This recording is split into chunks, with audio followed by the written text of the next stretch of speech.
Jammu and Kashmir के election result सामने आ चुके हैं और ये आपको बहुत ही शॉक करने वाले रिजल्ट सामने आए हैं। इस बार जो पार्टी आसमान में थी वो जमीन पे जा गिरी और जो जमीन पे थी वो आसमान में जा पहुंची। जम्मू एंड कश्मीर की सबसे बड़ी पार्टी उभर कर सामने आई है जेके नेशनल कॉन्फ्रेंस। जेके नेशनल कॉन्फ्रेंस ने 42 सीटें हासिल की हैं। 2014 में जेके नेशनल कॉन्फ्रेंस की सिर्फ 15 सीटें थी, यानी कि इस बार प्लस 27 हुआ है। इस पार्टी की ज्यादा सीटें कश्मीर रीजन से ही आई हैं। इसके अपोजिट में जो बड़ी पार्टी है वो है बीजेपी। बीजेपी की 29 सीटें हैं। 2014 में बीजेपी की 25 सीटें थी, यानी कि +4 हुआ है। बीजेपी की ज्यादातर सीटें जम्मू रीजन से ही हैं। उसके बाद कांग्रेस की 6 सीटें हैं।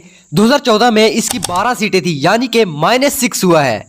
और पीडीपी जो कि 2014 में सबसे बड़ी पार्टी थी, 2014 में उसकी 28 सीटें थी, लेकिन आज 2024 में सिर्फ 3, यानी कि -25।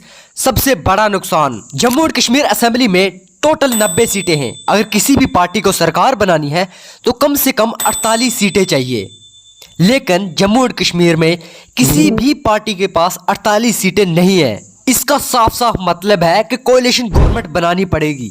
जैसा कि आप सबको पता है कि नेशनल कॉन्फ्रेंस और नेशनल कांग्रेस दोनों ने एक अलायंस बनाया है। जेके नेशनल कॉन्फ्रेंस के पास 42 सीटें और नेशनल कांग्रेस की 6 सीटें मिलाकर 48 सीटें टच हो जाती हैं। इससे हम 99% अंदाजा लगा सकते हैं कि अगली आने वाली सरकार इन्हीं दोनों पार्टी की कोalition सरकार होगी। तो चलिए कुछ हॉट सीट पे नजर डालते हैं और मुकाबले का आनंद लेते हैं। सबसे पहले नौशहरा की तरफ जाते हैं।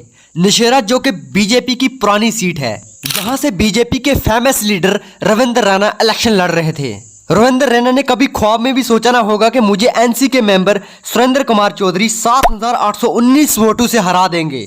उसके बाद दूसरी सीट है बेरवा। यहाँ से सुकरा बरकाती, सर्जन बरकाती की 16 साल की लड़की ने कैंपेन चलाया था।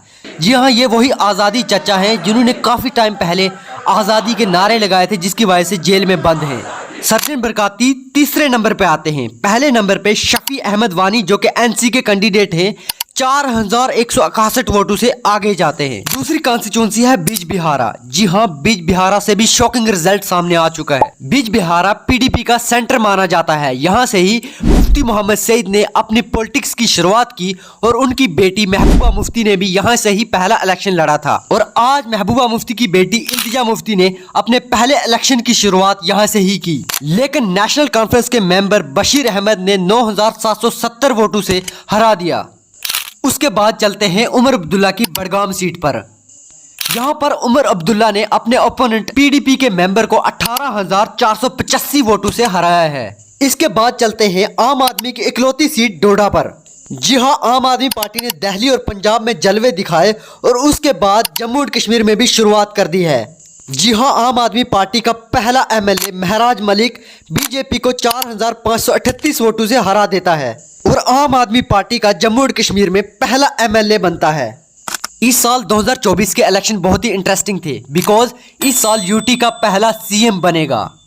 पहला सीएम, ये क्या बात हुई? जी हाँ, आज से जितने भी पहले सीएम हुआ करते थे वो स्टेट के सीएम होते थे और यूटी बनने के बाद पहली बार इलेक्शन हुए हैं और अब जो सीएम बनेगा वो यूटी का पहला सीएम बनेगा।